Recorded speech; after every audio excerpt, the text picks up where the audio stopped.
시청자 여러분 안녕하십니까? 헬로티비 뉴스입니다. 먼저 오늘의 주요 뉴스부터 보고 오시죠.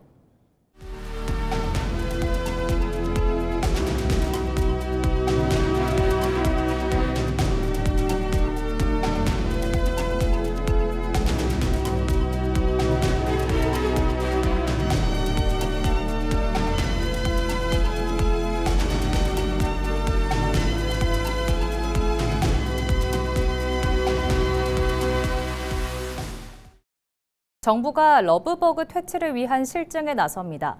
산림청 국립산림과학원은 붉은 등 우단 털파리, 일명 러브버그의 밀도 조절을 위해 서울 백년산과 인천 계양산에서 친환경 방제제 3종을 활용한 야외 실험에 착수했다고 밝혔습니다. 지난해 서울 백년산과 인천 계양산 등에서 러브버그가 대량 발생해 등산객과 주민들에게 불편을 초래한 바 있는데요. 앞서 산림과학원은 곤충 병원성 곰팡이 방제제 2종과 식물 추출물 함유 방제제 1종을 접종해 각각 60에서 90%의 살충률을 확인했습니다. 서울 은평구, 서대문구, 인천 계양구와 협의해 백년산과 계양산을 실험 대상지로 선정하고 검증에 나서기로 했는데요. 과학원은 시기를 달리해 정상보호 시험지 구획에 3종의 방제제 처리를 완료했습니다. 연구진은 모니터링을 통해 처리구와 무처리구의 러브버그 우화율을 비교 분석하는 한편 올해 우화한 러브버그가 부화한 유충에 대한 추가 방제제 접종도 진행할 예정입니다.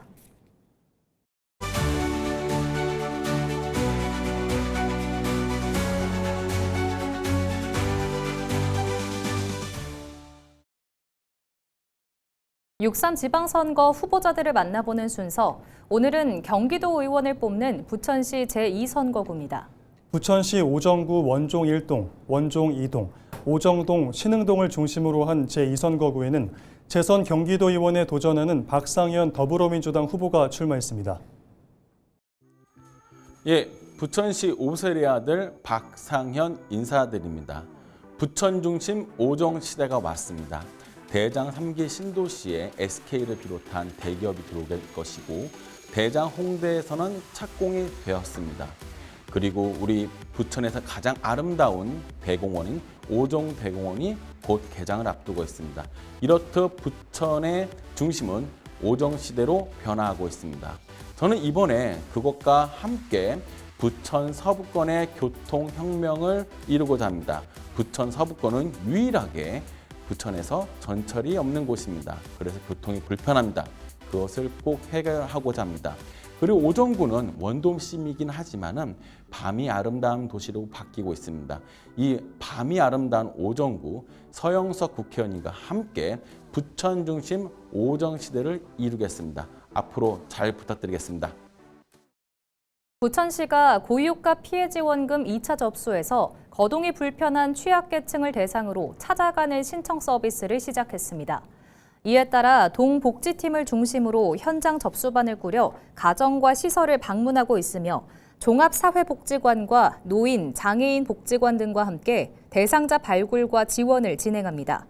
찾아가는 신청은 고령자와 장애인 등 혼자서는 혜택을 받기 어렵거나 가족의 도움도 없을 경우 접수부터 상담까지 지원하는 서비스입니다. 부천시가 6.3 지방선거의 사전투표 기간인 오는 29일부터 이틀 동안 사전투표소 안내 서비스를 운영합니다. 이번 서비스는 데이터를 활용한 모바일 안내 서비스로 홍보 포스터 QR코드를 통해 별도 앱 설치 없이 이용할 수 있습니다. 접속 시 부천 시내 37개 사전투표소 위치를 확인할 수 있으며 현재 위치를 기준으로 반경 1km 이내 투표소 정보가 제공됩니다. 또 통신 데이터를 바탕으로 한 사전투표소 주변 혼잡도 정보도 공개됩니다.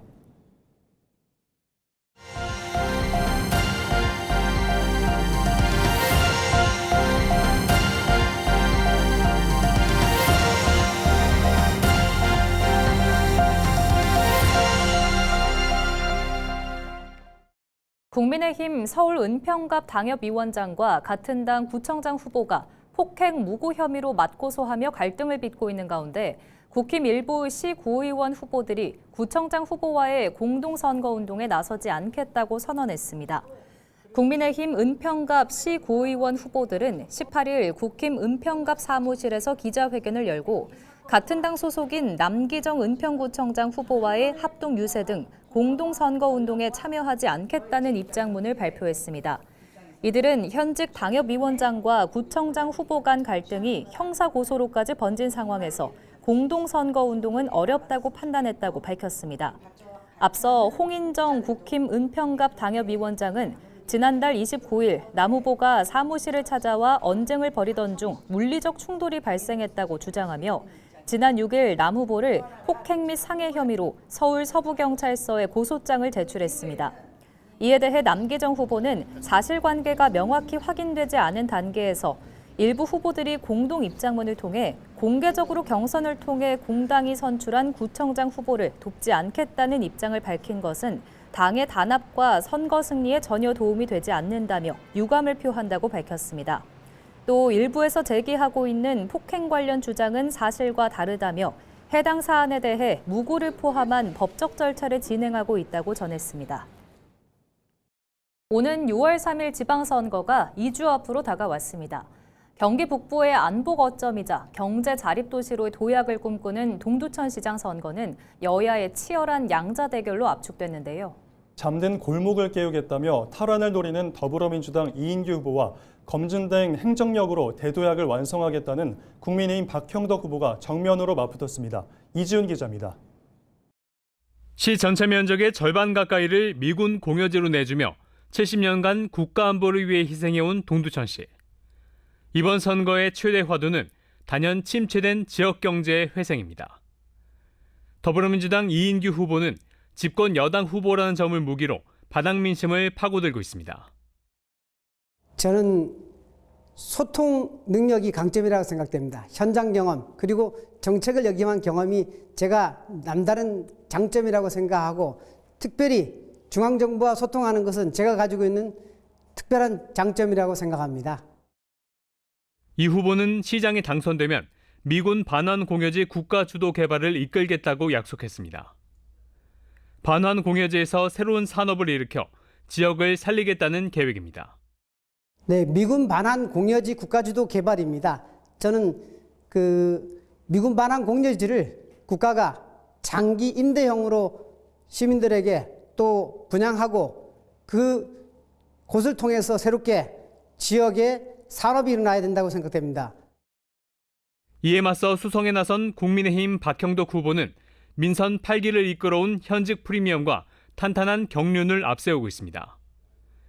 시의원과 도의원을 거쳐 시장까지 16년 동안 다져온 검증된 행정력이 최고의 자산이라는 평가입니다. 시 행정은 종합 행정입니다. 다양한 분야의 경험과 추진력을 갖춘 박형덕만이 적기에 해결할 능력을 갖고 있습니다. 우리에게 필요한 것은 복잡한 행정을 이해하고 예산을 확보하고 사업을 끝까지 밀어붙일 수 있는 검증된 추진력입니다. 박 후보는 재선에 성공하면 민선 8기에서 확보한 국도비를 바탕으로 대형 국책 사업들의 중단 없는 완성을 최우선 과제로 꼽았습니다. 민선 9기 재선의 기회가 주어진다면 가장 먼저 할 일은 새로운 사업을 벌이기보다는 이미 시작한 민선 8기 핵심 과제를 흔들림 없이 완성 단계로 끌어올리는 것입니다. 교육 전문가 출신의 신선한 인물론이냐, 16년 베테랑의 시정 안정론이냐. 위기의 동두천을 구할 적임자가 누구인지 유권자들의 선택에 지역 정가 이목이 집중되고 있습니다. 헬로티비 뉴스 이지훈입니다. 국민의힘 김덕현 연천군수 후보가 사통발달 미래교통도시 연천 실현을 위한 7대 교통 공약을 발표했습니다. 김 후보는 서울 연천 고속도로의 임기 내 조기 착공과 GTX-C 노선의 연천 연장을 추진해 수도권과 경기 남부권으로의 접근성을 획기적으로 개선하겠다고 밝혔습니다. 또한 오는 2027년 친환경 수소열차 시험 운행과 경원선 열차 운행 재개를 차질 없이 진두지휘하고 경기 북부 동서횡단 철도망을 구축하겠다고 공약했습니다. 이어 지하철 1호선 배차 간격 단축과 맞춤형 똑버스 도입을 통해 연천 전역을 촘촘한 생활교통망으로 연결하겠다고 강조했습니다.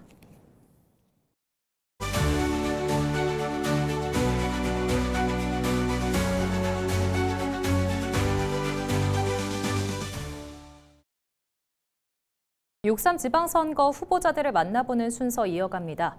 이번에는 부천시의원을 뽑는 부천시 라선거구입니다. 부천시 상 2동, 상 3동을 중심으로 한 라선거구에는 모두 3명의 후보가 출마했습니다. 54년 부천에서 살아온 강운주 이제 상 2, 3동의 변화를 만드는 힘이 되겠습니다. 저는 주민 곁에서 생활 정치를 배웠고 국회에서 정책과 예산을 다뤄왔습니다. 정치는 멀리 있지 않습니다. 아이 키우기 좋은 동네, 안전한 귀갓길, 편리한 교통, 살아나는 골목 상권 등 주민의 일상을 바꾸는 것이 정치라 믿습니다. 검증된 실력으로 상 2, 3동의 변화를 시작하겠습니다. 감사합니다. 이번에 선택을 받았던 박찬희가 세 번째 선택을 부탁드리려고 이 자리에 서서 지역 주민들께 인사드리겠습니다. 상 2, 3동의 중단 없는 발전을 위해서 두 번 8년의 경험을 녹여내어 이제 완성하겠습니다. 늘 초심을 잃지 않는 진심을 전달드리기 위해서 노력했는데 얼마나 제 마음이 전해졌을지는 여전히 기대되고 떨리는 마음으로 주민들의 선택을 기다리고 있겠습니다. 중단 없는 발전 부천의 도약을 위해서 박찬희를 선택해 주시길 부탁드리겠습니다. 일 잘하는 젊은 시의원 김건희 다시 한번 상 2동, 상 3동 주민 여러분들께 다가갑니다. 초선 때 일 잘한다 이런 얘기 많이 들었었는데요. 아직 해야 할 현황들이 너무 많이 남아 있습니다. 길병원 부지, 홈플러스 부지, 그리고 영상문화단지 등 우리 동네에 굵직굵직한 개발 사업이 굉장히 지금 많이 남아 있는데요. 해봤던 사람이 더 잘합니다. 도시교통위원회 4년 동안 하면서 전문가가 됐습니다. 이제는 우리 주민 여러분께 더 다가가겠습니다. 이번에는 은평 지역 특성을 반영한 도시계획을 서울시 정책으로 연결하겠다며 시의원 선거에 출사표를 던진 신봉규 후보를 만나봅니다. 손성애 기자입니다. 불광 1, 2동과 대조 구산동이 속한 서울시의원 은평구 제4선거구. 국민의힘에서는 신봉규 후보가 서울시의회 첫 입성을 노립니다. 현역 재선 구의원인 신 후보는 지난 8년간 주거, 교통 등 지역의 핵심 현안을 지속적으로 다뤄온 경험을 바탕으로 시의회에서 지지부진한 현안을 해결하고 실질적인 변화를 이끌어내겠다고 밝혔습니다. 은평구 재선 의원으로서 8년간 재무건설위원회에서 은평구 전체에 대한 집행 내역이라든지 이런 것에 대해서 세밀하게 경험을 했고 또 그 경험을 바탕으로 서울시에 가서 은평구에도 어떠한 부분들이 부족한 현황들을 면밀히 파악하고 있기 때문에 그 부분들에 대해서 충분히 서울시 정책과 예산으로 이어질 수 있도록 하기 위해서 또 결심하고 이렇게 출마하게 됐습니다. 신 후보는 정주환경 개선을 최우선 공약으로 꼽았습니다. 은평구가 베드타운으로서 정주 환경의 개선이 가장 시급한 현안입니다. 그걸 통해서 은평구의 또 자체적인 경제순환 구조를 만들 수 있는 내용으로 발전해가고 또 그것을 밑바탕으로 해서 은평구 전체 복지 부분도 복합적으로 좀 더 발전할 수 있는 확산의 계기를 만들어가고자 공약을 준비를 했고요. 재개발 등 정비 사업을 신속히 추진하고 광역교통망과 생활인프라 확충을 통해 은평을 서울 서부권의 중심 거점으로 만들겠다는 구상입니다. 특히 은평 지역 특성을 반영한 도시계획을 발굴 추진해 서울시 정책으로 연결하겠다고 강조했습니다. 은평구에서 가장 필요로 하는 그리고 주민들께서 가장 요구하는 그런 사업들을 선정을 해서 그 사업들이 서울시 정책 방향과 같이 맞게 갈 수 있도록 하는 게 서울시의원으로서의 역할이고 현역 구의원에서 체급을 높여 서울시 의원에 도전하는 신봉규 후보. 신 후보는 옛 혁신파크 부지 개발, 낙후된 주거지 재개발 등 산적한 숙제 해결을 위한 적임자임을 강조하며 유권자들에게 인물을 보고 선택해달라며 지지를 호소하고 있습니다. 20년 이상을 거의 민주당 의원이 지금 이제 은평구 4선거구 같은 경우는 지금 해왔고요. 그런 면에서 지금 은평구 4선거 구역에 과연 어떤 변화가 있었느냐 주민들께서 좀 판단해 주시고 다른 정책이나 실행 방안이나 또 다른 실행력을 갖고 있는 후보에게 한번 또 변화를 주시는 것도 헬로티비 뉴스 손성혜입니다. 서울 아파트 실거래가 지수가 7개월 만에 하락 전환했습니다. 한국부동산원에 따르면 지난 3월 서울 아파트 실거래가 지수는 전달보다 0.28% 떨어졌습니다. 실거래가 지수는 실제 거래된 가격을 기준으로 산정하는 지표로 지난해 8월 이후 이어지던 상승세가 처음 꺾인 겁니다. 이달 9일 양도소득세 중과 유예 종료를 앞두고 다주택자와 고가주택 보유자들의 급매물이 늘어난 영향으로 분석됩니다. 특히 강남 3구가 포함된 동남권은 3.10% 하락하며 낙폭이 가장 컸고 용산과 종로 등이 포함된 도심권도 0.46% 떨어졌습니다. 반면 노원, 도봉, 강북구가 있는 동부권은 0.40%, 양천, 영등포, 동작구가 포함된 서남권은 0.06% 상승했습니다. 서울시가 도심 멧돼지 출몰로 인한 시민 불안을 줄이기 위해 개체수 관리와 이동 차단 시설 확대에 나섰습니다. 서울시와 국립공원공단은 북한산 국립공원 저지대와 주요 이동 경로를 중심으로 포획틀 184개와 차단 울타리 18.8km를 운영 중이라고 밝혔습니다. 또 올해는 멧돼지 출몰 빈도가 높은 지역에 포획틀 10개를 추가 설치하고 서대문, 노원, 은평, 강북구 일대에는 차단시설 3km를 새로 구축할 계획입니다. 서울시는 선제적 관리로 북한산 일대 멧돼지 서식 밀도가 꾸준히 감소하고 있으며 도심 출몰 관련 소방 출동도 지난해보다 16% 줄었다고 설명했습니다. 이와 함께 학생과 등산객, 주민을 대상으로 멧돼지 행동 요령 교육과 음식물 쓰레기 관리 홍보도 강화할 방침입니다. 양천구가 올여름 역대급 폭염에 대비해 오는 9월 말까지 폭염 종합대책을 추진합니다. 이를 위해 먼저 상황관리 TF와 폭염대책본부를 운영하고 홀몸 어르신과 장애인 등 취약계층 보호를 강화할 계획입니다. 재난도우미 1,110명이 안부 확인과 건강관리를 지원하고 무더위 안전숙소 3곳과 스마트 돌봄 체계도 운영됩니다. 또 기존 그늘막 134개에 더해 18개를 추가 설치하거나 교체하고 인공 안개를 분사하는 쿨링포그와 냉방시설을 갖춘 에어돔형 쉼터 해피소를 새롭게 운영합니다. 더불어 경로당과 주민센터 등 무더위 쉼터 196곳을 운영하고 공원 물놀이장과 바닥분수도 가동할 예정입니다. 인천시가 양자기술 기반 하수중 마약류 감시 플랫폼 실증 사업을 추진합니다. 이번 사업은 지역 양자 산업을 육성하고 공공안전 분야의 실증 사례를 발굴하기 위해 마련됐는데요. 양자 기술을 공공 서비스에 실제로 적용하는 건 이번이 처음입니다. 시는 양자 센서로 하수에 포함된 미세 농도의 마약류를 신속 정확하게 검출하는 감시 체계를 구축하겠다는 계획인데요. 인천 테크노파크와 GQT 코리아 등과 함께 사업을 진행합니다. 시는 앞으로 지역 기업의 양자 기술 실증과 사업화를 적극 지원할 예정입니다. KH 한국건강관리협회가 19일 인천시 그리고 나눔 비타민과 업무 협약을 맺고 결식 우려 아동을 위한 식사 지원 활동에 본격적으로 나섰습니다. 이번 협약은 인천시의 아동급식 후원 사업인 인천 아이온밥과 건강관리협회의 대표 사회공헌 모델인 뿌기토기의 건강밥상을 결합한 민간 협력 사업의 시작인데요. 새 기관은 방학 중 결식 우려가 있는 인천 지역 아동들에게 건강하고 균형 잡힌 식사를 제공하는 한편 지속 가능한 지역 기반의 아동급식 복지 체계를 구축한다는 방침입니다. 협약에 따라 새 기관은 아동급식 지원을 위해 유기적으로 협력할 예정인데요. 건강관리협회는 사업 예산과 협회 캐릭터 뿌기토기를 활용한 아동 영양 건강 증진 콘텐츠를 제공할 계획입니다. 부천시가 다음 달 5일까지 부천 문화 콘텐츠 성장 지원 플랫폼 참여기업 7곳을 모집합니다. 대상은 공고일 기준 부천의 본점 지점이나 기업 부설 연구소를 둔 창업 7년 미만 콘텐츠 분야 법인 사업자입니다. 선정 기업에는 시제품 제작과 홍보 마케팅 등에 활용할 수 있는 개발 지원금 500만 원과 컨설팅이 제공됩니다. 또 창업기업 자금 조달을 지원하기 위해 문화 콘텐츠 특화 벤처 캐피털과의 1:1 투자 상담, 유관기관 매칭을 통해 투자 유치 기회를 제공합니다. 선정 결과는 심사를 거쳐 다음 달 중 발표됩니다.